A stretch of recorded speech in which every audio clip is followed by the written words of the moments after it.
Build your own empire, not theirs. Today, we're gonna go over $2 billion betrayals. And one thing is for sure, if you don't own what you're building, you'll become replaceable. Welcome to the second episode of Business is War, the news in 7 minutes. And today, I'm going to expose the realities of what is happening between TikTok as well as WeWork. As you guys may now know, before Trump became president, Biden wanted to ban TikTok. And as a result, when Trump took office, one of the first things he did is that he delayed it up until June. Well, June is coming up. And now what's happening is TikTok is facing removal in the United States of America, and there doesn't seem to be an agreement in sight. Now, the biggest issue is in this situation is TikTok creators have created what's called platform dependency. So you have a lot of people like Kaylee Godwin, who, by the way, 80% of her sales are actually on TikTok, and they're absolutely furious. Their entire income is at risk. Also, a lot of people start making money on TikTok Shop, and as a result, millions of fans, billions of views are turning away the platform. And because they did not build a platform on other different platforms, they could feel completely start over from zero and maybe even be wiped out or become irrelevant. Now the creator's saying this is unfair, we took all the money, we took all the risk, you took us away from Instagram, because earlier on, TikTok was paying people to actually go onto their platform. So their entire income is at risk. And so obviously transferring followers from one platform back to another platform is very, very, very difficult. So in the end, you don't own your audience, the platform does. Now on the other side, ByteDance, which owns TikTok, says this is about user safety. Right? So the US government is trying to say, there's a threat, Chinese are spying on us. They're like, it's about tech theft. So what they're alleging is that they're not trying to protect the users, they're trying to steal our algorithms. They're alleging that the US government wants to steal the platform or trying to quash the competition to make Meta and other LinkedIn platforms more valuable as well. Now here's the lesson. Platforms rent attention, but they don't own the future. So TikTok gave scale, but not sovereignty. So build your audience, but build your own pipeline and be prepared to lose both. You have to assume that one day it's going to go away. Audience is currency, but control is wealth.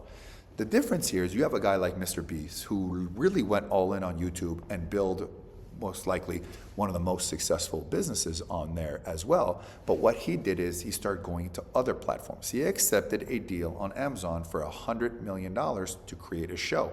It actually cost him $125 million. So he took a $25 million loss. And some people call it asinine. Why wouldn't you just, do it for 80 or 100? He was trying to get exposed to new platforms, to new opportunities. Also, too, it did wonders for his chocolate company. It built his brand even more. Now he's getting a show that's even more successful and getting more money. And MrBeast's strategy has always been in whatever money I make, I put it to next video, and next video.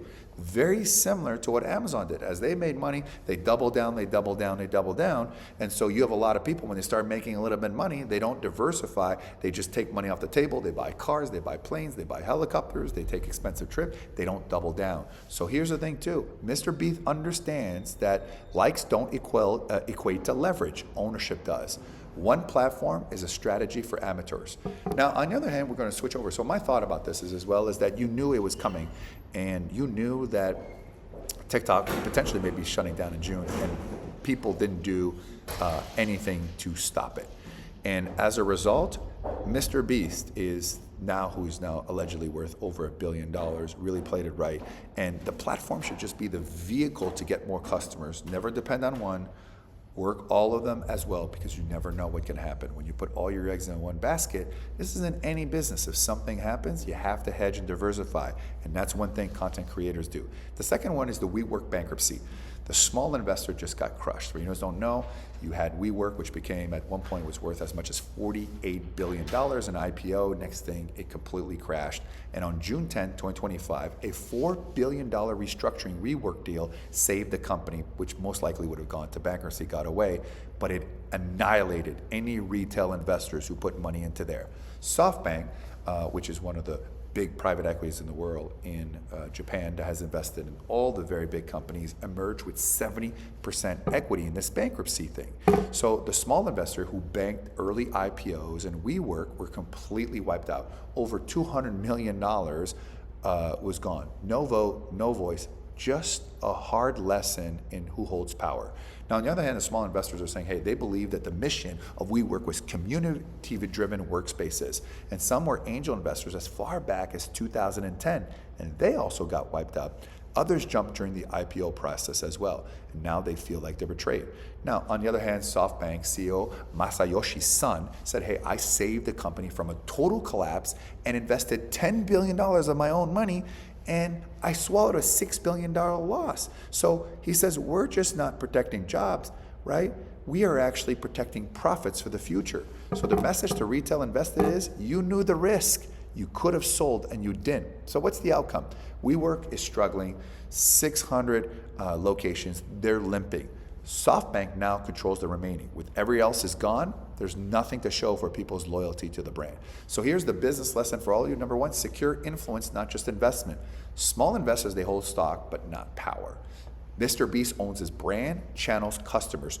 Ownership is wealth. Wealth equals control. Strategy beats hype. Small investors held stock is a very interesting component, because when you're investing, and that's why I've been very reluctant myself investing in the stock market, because I can't control if they're buying planes, luxurious dinners, right? I'm just like this at the behold of their mercy. And I know they're not treating money like I would, because it's not their money, it's our money as well. Now, strategy beats heights.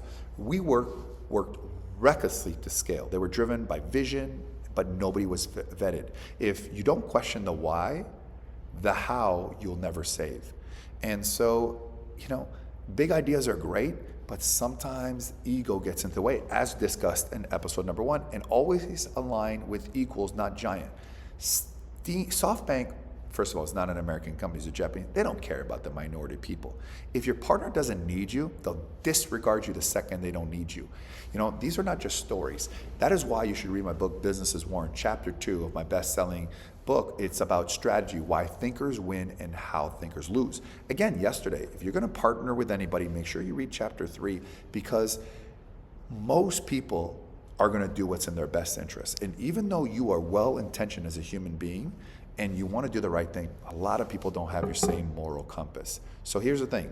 I share all my mistakes, all my failures, not only mine, but the ones of the most successful people.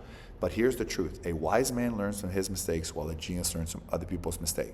So if you're building somebody else's brand and somebody else's platform, or you have someone that doesn't have the same moral compass or the loyalty that you have, you will get burned as well.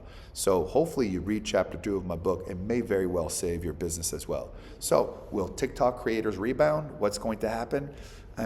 Today the announcement that Trump and tariffs are kind of going to be worked out. Chances are, could it be worked out? I'm thinking more so yes, but remains to be seen. Ego gets into the way, will happen. Maybe you have an Oracle or another company who just wants to buy TikTok and they thought they were going to buy it as well. So, or is there going to be a lot more betrayals, especially relations between American and Chinese companies? So let me know what you think. If you're on YouTube, please leave me your comments. Love to hear your feedback, maybe other ideas you'd like me to discuss. Please crush the subscribe button as well. It doesn't cost you any money, but it helps the show. I try to do this 5 days a week, and I'm doing it from the lobby of a hotel right now as well.